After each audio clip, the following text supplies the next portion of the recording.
আসসালামু আলাইকুম। Hello guys, সবাই কেমন আছেন? আশা করি সবাই ভালো আছেন। আমিও আল্লাহর রহমতে অনেক ভালো আছি। আর একটা নতুন ভিডিও নিয়ে আপনাদের সামনে চলে এলাম। চ্যানেলে নতুন দর্শক হয়ে থাকেন তাহলে ফটাফট একটা লাইক দিয়ে চ্যানেলটা সাবস্ক্রাইব করে পাশে থাকা বেল আইকনটি অন করে রাখবেন। আর যারা চ্যানেল অলরেডি সাবস্ক্রাইব করে রেখেছেন তাদেরকে অনেক অনেক ধন্যবাদ। তো মূলত যাচ্ছি একটু মাঠে ধান খেতে, ধান দেখতে কাটার্ধ হয়েছে কি না হয়েছে। যদি কাটার্ধ হয়ে থাকে তাহলে আগামী শুক্রবার আমাদের ধান কাটবো, তাই দেখতে যাচ্ছি ধান কাটার্ধ হয়েছে কি না হয়েছে। আর আপনাদেরকেও দেখাবো আমাদের ধান কি রকম হয়েছে। তো বিকালে হাঁটতে বেরোলাম আর মনে চিন্তা করলাম একটু ধান ক্ষেত থেকে ঘুরে আসি আর আপনাদের জন্য একটা ভিডিও বানিয়ে নিয়ে আসি। তো দেখেন আমাদের চারিপাশে কত সবুজ আর সবুজ আর সবুজ, দেখেন কত সুন্দর। আশপাশ ধরতে গেলে একদম ফাঁকা জায়গা, অনেক দূরে দূরে বাড়িঘর। দেখেন আমি চকের মধ্যে এসেছি এই ভিডিও করতে। দেখেন চারিপাশে কত সুন্দর, খালি মাঠ আর মাঠ। এখানে পাট লাগিয়েছে, আর কদিন বাদে বড় বড় হয়ে যাবে। দেখেন চারিপাশে কত সুন্দর আবহাওয়া, আজকের প্রকৃতিটা অনেক সুন্দর ছিল। তো দেখেন চারিপাশে অনেক সবুজ আর সবুজ। আর একটু গেলে আমাদের ক্ষেতের কাছে চলে যাব। এই যে এখান দিয়ে যাচ্ছি, এটা হচ্ছে সরিষার ক্ষেত। সরিষা এখনো পাকেনি, তাই এখনো ক্ষেতে রয়েছে। আর কদিন গেলেই সরিষা পেকে যাবে, আমাদের ঘরের উপযুক্ত হয়ে যাবে। তো আর একটু পরে আমাদের ক্ষেতের কাছে চলে যাব। তো আজকে আমি একা একাই মাঠে এসেছি, আমার সাথে কেউ আসেনি। আমি তাই একা একা এসেছি, তাই অনেক ভালো লাগছে। অনেকের সাথে এলে এ কথা বলতো ও কথা বলতো, তাই আমি একা একা চলে এসেছি। দেখেন আমার সামনে আমাদের ধান ক্ষেত, প্রায় চলে এসেছি আমাদের ধান খেতে। ফাইনালি আমাদের ধান খেতে এসেছি, আর কদিন গেলেই আমাদের ধান কাটার উপযুক্ত হয়ে যাবে। দেখুন কত সুন্দর হয়েছে, মাশাআল্লাহ অনেক সুন্দর। তো আপনারা কমেন্ট বক্সে জানিয়ে যাবেন আমাদের ধানগুলো কেমন হয়েছে। দেখুন চারিপাশে কত সুন্দর, খালি সবুজ আর সবুজ। আমাদের ধান কেমন হয়েছে কমেন্ট বক্সে জানিয়ে যাবে। দেখেন চারিপাশে অনেক সুন্দর আবহাওয়া। তো আমাদের ধান দেখা শেষ, ফাইনালি এখন আমরা বাড়ির উদ্দেশ্যে রওনা দেব। দেখেন আমরা মূলত এসেছিলাম আমাদের ধান ক্ষেত দেখতে আর আপনাদের জন্য একটা ভিডিও করে নিয়ে যেতে।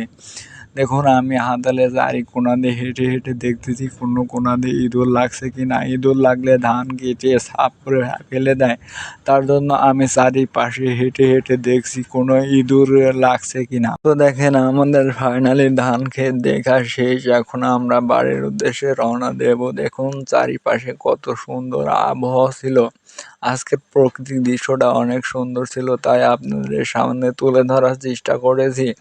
তো ভিডিওটা কেমন লেগেছে কমেন্ট বক্সে জানিয়ে যাবেন। তো চলুন আজকের মতো আমরা বাড়ির দিকে রওনা দেই। আজকে তো অনেক কিছুই হলো, এখন বাড়ির দিকে রওনা দিচ্ছে, আমরা এখন বাড়িতে চলে যাব। তো গুটি গুটি পায়ে টুকটুক করে আমরা বাড়ির দিকে রওনা দিছি। দেখুন চারিপাশে কত সুন্দর সবুজ আর সবুজ। এই মাঠের চারিপাশে কোনো ঘর বাড়ি নেই, বাড়ি থেকে অনেক দূরে এসেছে আমাদের ধান ক্ষেত, অনেক দূরে বাড়ি থেকে। হাঁটতে হাঁটতে অনেক পানির তেষ্টা পেয়েছে, বাড়িতে যেয়ে পানি খাবো। দেখুন এই যে সরিষা ক্ষেত, সরিষা ক্ষেতে ফুল ধরে আছে। এই সরিষা ভাঙায়া সরিষার তেল বের করা হয়। এখানে সরিষা চাষ করা হয়েছে, আর কয়েকদিন পরে গেলে সরিষা পেকে গেলে সরিষা কেটে বাজারজাত করার জন্য প্রস্তুত করা হবে।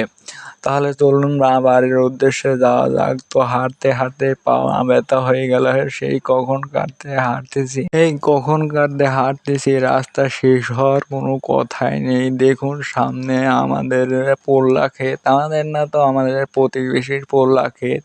এখন আপনাদের ভাষায় কি, আপনাদের ভাষায় হয়তো পোল্লাকে ভেন্ডি বলে। দেখুন পোল্লার ক্ষেত কত বড়, অনেক বড় একটা ক্ষেত। আপনাদের বাসায় তো ভেন্ডি বলেন, তো ভেন্ডি ক্ষেত দেখেন কত বড়। আমরা কথা বলতে বলতে আমাদের বাড়ির উদ্দেশ্যে চলে এসেছি প্রায়। তো দেখেন আজকে ভিডিও করার কোনো কথাই ছিল না, আজকে মাঠে এসেছি ধান খেতে, তার জন্য মনে করলাম একটা ভিডিও করে নিয়ে যাই, আপনাদের সাথে শেয়ার করা যাবে। আমার একটা ব্লগ ভিডিও তৈরি হবে, তো তার লেগে চলে এসেছি আমাদের সেই মাঠে। তো তো দেখেন আপনাদের সাথে কথা বলতে বলতে আমরা বাড়ির উদ্দেশ্যে প্রায় চলে এসেছি। দেখুন বাড়ির কাছে চলে এসেছি। তো আজকের আবহাওয়াটা অনেক সুন্দর ছিল, শান্তশিষ্ট ছিল। তো আমি অনেকই আজকে হয়রান হয়ে গেছি, কারণ অনেক দূর হেঁটে গেছি, আবার হেঁটে আসতেছি, পাটা ব্যথা হয়ে গেছে। তো মূলত এত হাঁটা করা হয় না, কারণ গাড়ি ঘোড়া দিয়ে চলাফেরা করা হয়, তো মাঠে ঘাটে অত আসা হয় না। বন্ধুরা দেখেন আপনাদের সাথে গল্প করতে করতে কখন যে বাড়ির কাছে এসে পড়েছি, তো খেয়ালই করিনি। দেখুন চারিপাশে আমি একটু ঘুর করে ঘুরতেছি আর আপনাদেরকে ভিডিও করে দেখাচ্ছি। দেখেন বাড়ির কাছে প্রায় চলে এসেছি, আর একটু গেলে আমাদের বাড়ি। দেখুন আমাদের বাড়ি থেকে আমাদের ক্ষেত অনেক দূরে। তো দেখেন আমরা ফাইনালি বাড়িতে চলে এসেছি। তো আজকের ভিডিওটা কেমন হয়েছে কমেন্ট বক্সে জানিয়ে যাবেন। আর যদি ইউটিউবে নতুন দর্শক হয়ে থাকেন তাহলে একটা লাইক দিয়ে চ্যানেলটা সাবস্ক্রাইব করে পাশে থাকা বেল বাটনটি অন করে রাখবেন। তো আজকের ভিডিওটা এই পর্যন্তই। আল্লাহ হাফেজ, সবাই ভালো থাকবেন।